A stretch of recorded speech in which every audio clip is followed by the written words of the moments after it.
The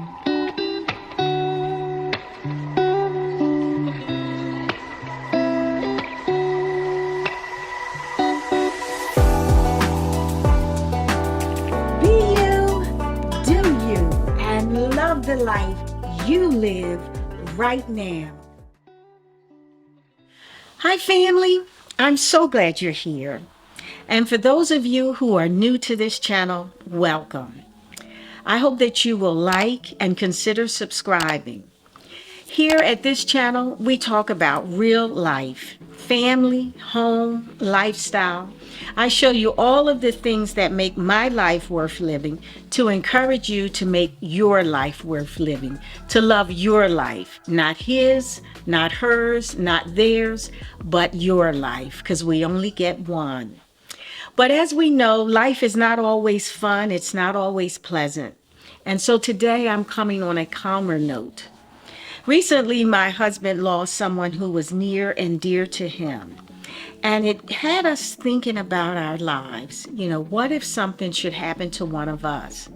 And you go along in life and you just feel like you'll live forever.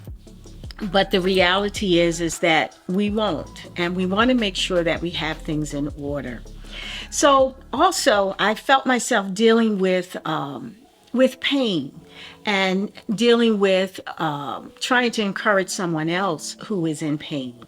So I wanted to look up, an article just to see if I'm doing things the right way. And I went to Google and I did find an article that says there are many ways to cope effectively with your pain. And the first 4 are for the person who is actually going through the pain. The first one says, seek out caring people. Find relatives and friends who can understand your feelings of loss.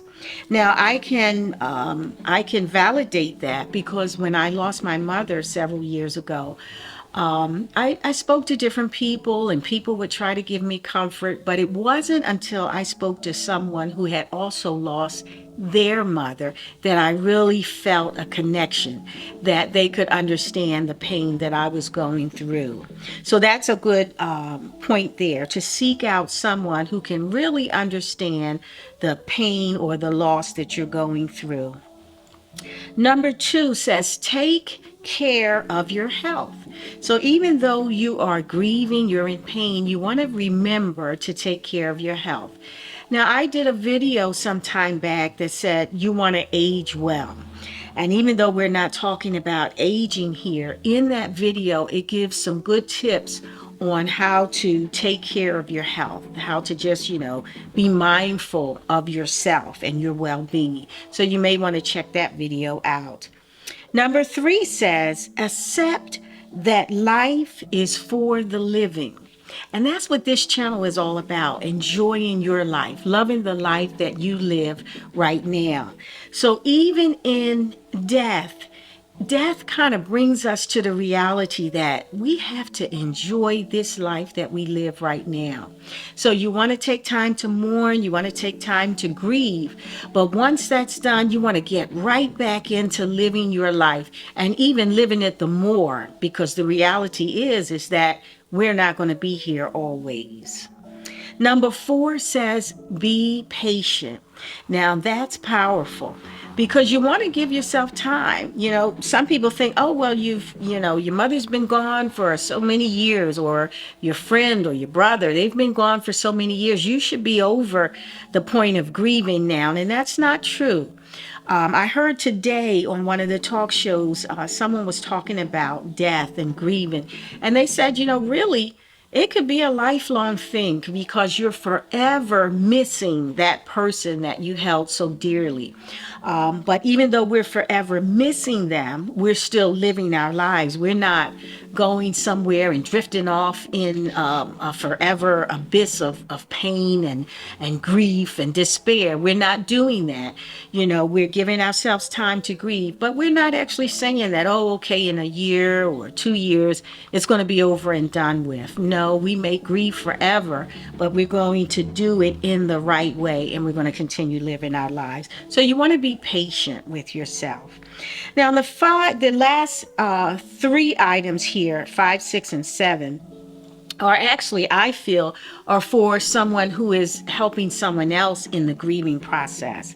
It says, don't offer false comfort. Now that's key. You'll see people coming up, oh, are you okay? Or, oh yeah, I understand. And sometimes people can see when you're not, being real, or you're not really coming from a place of empathy, when you really feel what that person is going through. And sometimes you may not feel what they're going through. So you may just want to say, oh, I'll pray for you, or I'm thinking about you. But just be real and honest. Don't come with any type of false comfort, because that's the last thing that the person needs at this time of pain and loss. Number 6 says, offer practical help. Now I'm going to say that's if you can, because sometimes when somebody is grieving and you want to come over to them, you don't really know what to say. And I always say, if you don't really know what to say, it's best not to say anything. Sometimes you can just pat them on the shoulder, or you can look at them and just let them know that, I'm with you, or give them a card or something. You don't really have to say anything. But if you've been through something, if you know of a therapist, or if you know something that might make them feel better, or something that you think might make them feel better, you can offer that help. Something that's practical that you really think will help them get through this grieving stage. And then finally, number 7 says the same as number 4, be patient. And this now is for the person who is helping someone else who is grieving. You want to be patient with that person. For instance, in this case, my husband is grieving, and I have to be patient with his grieving process. Times when I realize that he doesn't really want to talk right now, I have to know that and just leave him alone. Or times when I feel like he might want to talk, or he might want to do something fun to get his mind off of it, then I have to go with that. But I have to be patient, patient dealing with his emotions, patient with myself, not trying to overcomfort or overcompensate for things that are going on. So that's key for the person who is also helping the person who is in pain, to be patient.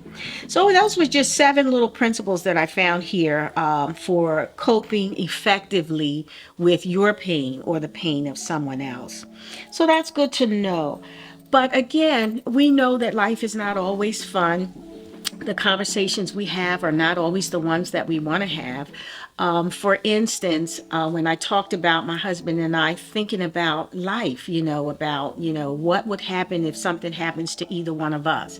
Well, we recently had to sit down with one of my cousins who, she's an insurance salesman, and she walked us through getting life insurance, the type of life insurance we needed, what we could afford, and just walked us through all of the principles of how life insurance is important for us and for those who we leave behind.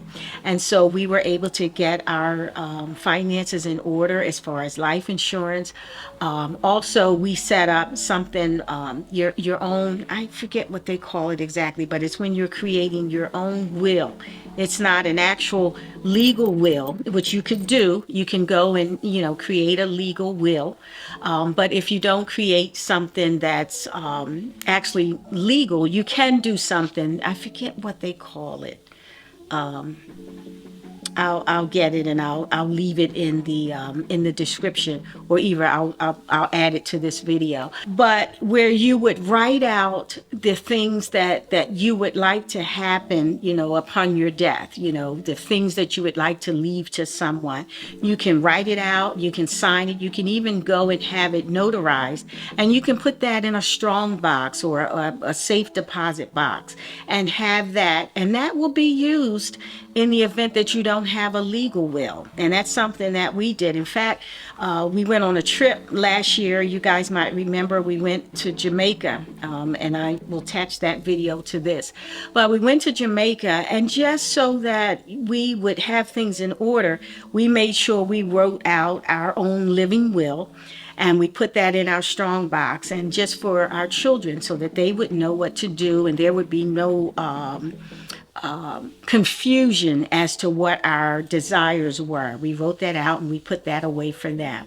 So those are some of the things that, you need to do. You need to have the conversations that are hard to have. No one likes to talk about, well, where do you want to be buried if you have a plot, to get a plot somewhere? Do you want to be cremated? All of these things, they're uncomfortable conversations, but they're conversations that you need to have. And we sat down and we did all of those things. So we feel good about that. And these are some of the things that come about when there is a death.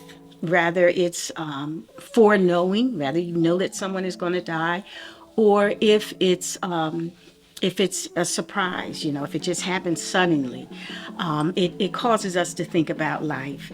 And so I hope that hearing about the misfortune for us, the loss of our loved one, we hope that this conversation will encourage you to sit down and talk about the things that are hard to talk about and get your life in order. And just remember, it's all still about loving the life that you live. You're loving your life, and you're also taking good care of those who are going to be left behind when this life for us is over. So I appreciate you listening to me today. I hope that you will like this video. Again, if you haven't subscribed, please subscribe. It really helps this channel. As always, be you, do you, and really love the life you live right now.